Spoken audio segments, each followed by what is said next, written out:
Welcome to Chapter 6, Part 2, where we will talk about defining activities.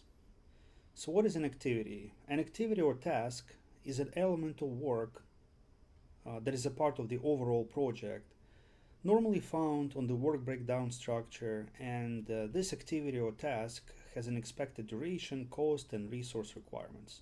So it's an element of work that needs to be done, or something small that needs to be done, that has a specific duration, cost, and resource requirements.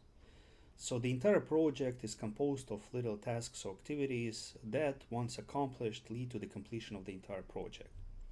Now, in the work breakdown structure, typically, you just mention the name of the activity.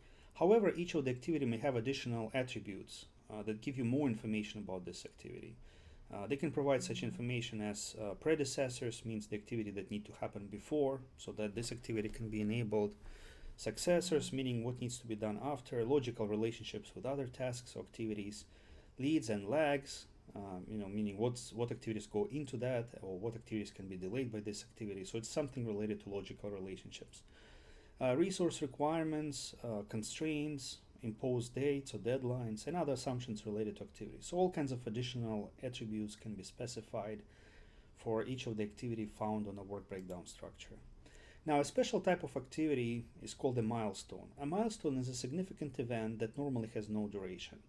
The reason it has no duration is that it's not really a task, it's more of a time point that signifies a substantial achievement.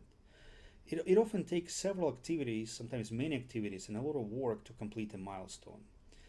Milestones are useful tools for setting schedule goals and monitoring progress. You don't want to be a micromanager looking at every activity, looking over people's shoulder to make sure they complete every activity on time.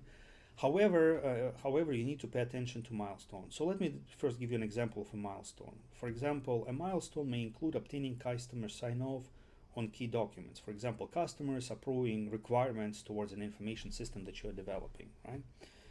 Or completion of specific products. Let's say customers approving or stakeholders approving the interface of your information system, right?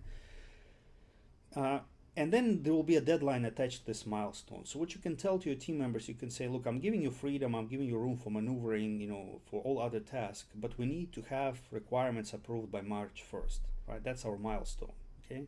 So do things as you wish, but make sure that we can gather, analyze, and communicate and get the requirements approved by May or March 1st, right?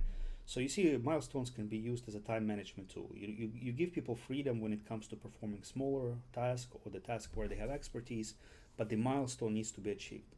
Also, the milestone, the date that you attach to a milestone, tells you roughly whether you're behind the schedule or ahead of the schedule, right? So it's a checkup tool, where you can monitor the progress of your project on the dimension of time. So this completes part 2 of chapter 6. Thank you for watching.